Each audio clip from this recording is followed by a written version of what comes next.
ได้ออกหนังสือแถลงการเชิญชวนให้มีการเจรจาสันติภาพขึ้นภายในสหภาพพม่าซึ่งถือว่าได้เป็นการปูทางเปิดโอกาสปลูกฝังให้การแก้ไขปัญหาทางการเมืองด้วยวิธีการเมืองซึ่งเป็นการตัดสินใจที่กล้าหาญชันชัยเป็นอย่างยิ่งอันนี้ก็น่าชื่นชมนะครับต่อมารัฐบาลที่มีพรรค NLD เป็นแกนนำก็ได้นำความพยายามมีความตั้งใจจริงในการสานต่องานเจรจาเพื่อสันติภาพจนสามารถทำให้เกิดพรรคมอนใหม่ NMSP และสหประชาธิปไตยลาหูLDU ร่วมลงนาม NCA อย่างเป็นทางการในอีกด้านหนึ่งสำหรับกลุ่มชาติพันธุ์ติดอาวุธซึ่งที่ยังไม่ได้เข้ามาร่วมลงนาม NCA อย่างเป็นทางการทางรัฐบาลก็กำลังพยายามดำเนินการอย่างเต็มที่ในขณะนี้ซึ่งถือเป็นข่าวดีเป็นความตั้งใจดีสำหรับพวกเราหลังจากที่การจัดประชุมสันติภาพปางหลง21ครั้งที่3ในปี 2018 แล้วก็ไม่สามารถจัดการประชุมสันติภาพปางหลง21ได้อีกเนื่องจากความคิดเห็นแตกต่างกันเป็นอย่างมากในการประชุมหรือหารือกันในประเด็นหัวข้อความมั่นคงและโครงสร้างสหพันธรัฐอีกทั้งการสร้างความเชื่อมั่นต่อกันทั้งสองฝ่ายมีความบกพร่องเป็นอย่างมากซึ่งในระหว่างนี้ทั้งสองฝ่ายก็ได้พยายามประชุมนอกรอบอย่างไม่เป็นทางการและอย่างเป็นทางการจำนวนหลายครั้งเพื่อร่วมหาแนวทางและสำหรับการเจรจาสันติภาพให้เดินหน้าต่อไปได้จากมติการประชุมข้อชี้แนะของการประชุมคณะกรรมการประสานงานดำเนินการร่วม GICM ครั้งที่ 8 ทางคณะกรรมการประสานงานเพื่อเจรจาสันติภาพของรัฐบาลและกลุ่มชาติพันธุ์ได้ประชุมหารือกันเป็นทางการและไม่เป็นทางการรวมทั้งหมดเป็นจำนวน 8 ครั้งในระยะเวลา 8 เดือนที่ผ่านมาจนสามารถได้มาซึ่งข้อตกลงในหนังสือสัญญาระดับสหภาพฉบับที่ 3 โดยจะนำมาเสนอต่อการประชุมสันติภาพในวันนี้เกี่ยวกับเรื่องนี้ถือว่าเป็นผลงานที่ดีเยี่ยมของคณะประสานงานเพื่อเจรจาสันติภาพจากที่ต้องจัดประชุมกันอย่างต่อเนื่องและใช้เวลานานจนสามารถได้มาซึ่งข้อตกลงทั้งสองฝ่ายพึงพอใจและยินยอมรับข้อรับในความเท่าเทียมกันทั้งสองฝ่ายกล่าวได้ว่าเป็นความสามารถของคณะประสานงานทั้งสันติภาพทั้งสองฝ่ายกระผมจึงถือโอกาสนี้กล่าวแสดงความยินดีและต่อคณะประสานงานเพื่อการเจรจาสันติภาพทั้งสองฝ่ายเป็นอย่างยิ่งได้ทราบมาว่าข้อตกลงที่ระบุไว้หนังสือสัญญาระดับสหภาพ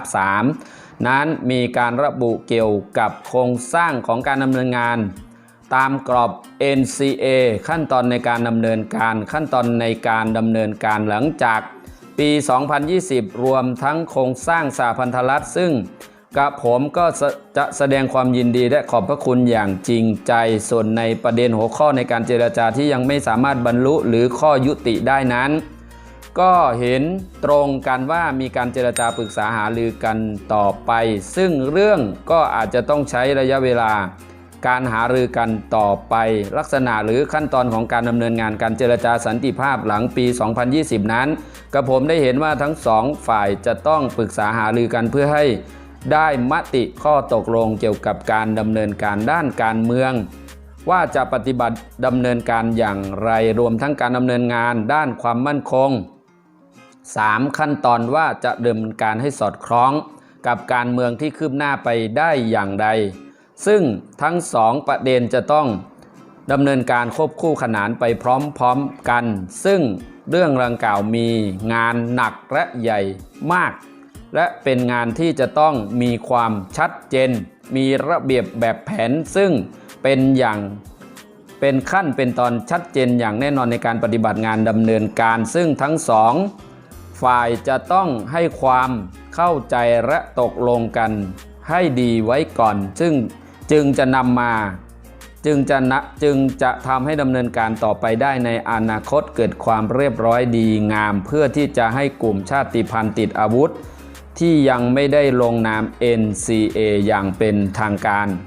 ได้มีโอกาสเข้ามาร่วมขั้นตอนการเจรจาสันติภาพเกี่ยวกับการเจรจาด้านการเมืองทุกระดับหลังปี 2020 นั้นจะต้องกำหนดให้เป็นวาระเร่งด่วนที่มีความสำคัญที่ต้องรีบดำเนินการต่อไปอีกทั้งวิธีการเข้ามีส่วนร่วมของภาคประชาชนและองค์กรเอกชนอิสระต่างๆก็ควรที่จะร่วมกันคิดไว้ล่วงหน้าเช่นกันพวกเราทั้งสองฝ่ายต่างก็ได้ลงนามใน NCA อย่างเป็นทางการดังนั้นมติหรือข้อตกลงต่างๆที่ได้ระบุไว้ใน NCA ทั้งข้อห้ามและข้อปฏิบัตินั้นทั้งสองฝ่ายต้องปฏิบัติอย่างเคร่งครัดถึงแม้ในขณะที่ปฏิบัติงานอยู่นั้นก็ต้องพบกับอุปสรรคปัญหายากลำบากใดๆก็ตามก็จำเป็นจะต้องย่างก้าวเดินตามกรอบหรือแนวทาง NCA เพื่อ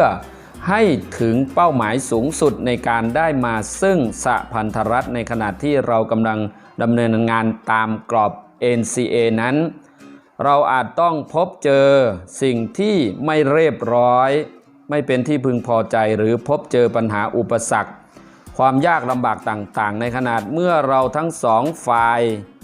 ต่างก็เป็นเจ้าของ NCA ดังนั้นหากมีปัญหาอุปสรรคในการใดๆเกิดขึ้นมาเราจำเป็นจะต้องร่วมมือการแก้ปัญหาอุปสรรคที่เกิดขึ้นให้สามารถก้าวผ่านพ้นให้ได้และหากเราโชคดีการ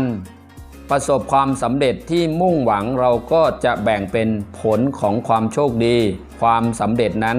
ให้ได้ลิ้มรสเช่นกันดังนั้นไม่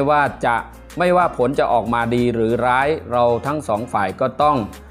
รับภาระหน้าที่อย่างหลีกเลี่ยงไม่ได้ข้อความบางตอนที่ระบุไว้ใน NCA ว่าพวกที่ได้ลงนามในหนังสือสนธิสัญญาฉบับนี้เพื่อที่จะให้ได้มาซึ่งสันติภาพที่มีความมั่นคงและยั่งยืนนั้นต้องอาศัยการแบกรับภาระหน้าที่และการปฏิบัติหน้าที่อย่างโปร่งใส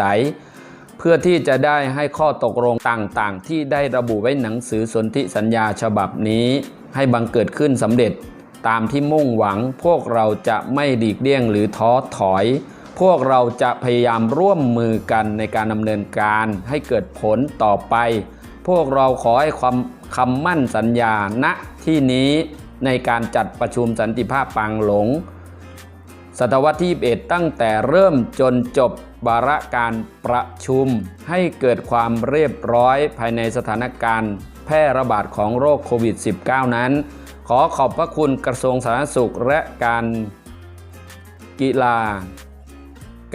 ฬาที่จัดให้เจ้าหน้าที่ตรวจสุขภาพเพื่อให้แก่ผู้ที่มาเข้าร่วมประชุมสันติภาพปางหลงศตวรรษที่21ในครั้งนี้ด้วยเหตุนี้เพื่อที่จะก่อตั้งสหพันธรัฐที่ปกครองโดยระบอบประชาธิปไตยทุกชนชาติที่มีความเท่าเทียมกันมีสิทธิในการตัดสินใจด้วยตัวเองขึ้นมาให้ได้นั้นต้องมาจากผลของการเจรจาทางการเมืองที่สามารถทำให้มีการจัดประชุมสันติภาพปางหลงครั้งศตวรรษที่21หรือมีการจัดประชุมเจรจาทางการเมืองเหล่านี้เป็นต้นกระผมจึงขอชักชวนให้พวกเราทั้งหลายร่วมมือกันในการดำเนินงานต่อไปนี่คือจดหมายข้อความที่พลเอกเจ้ายอดศึกประธานกอบกู้รัฐฉานเพื่อให้ได้มาซึ่งความถูกต้องเสรีภาพวันนี้ได้นำมากล่าวอ่านให้ทุกท่านได้ฟังเป็นคลิปวิดีโอหากผิดถูกสิ่งใดที่มันขัดต่อพ้องกับขออภัยและให้ทุกท่านลองแชร์แบ่งปันเพื่อนๆขอบคุณทุกท่านครับ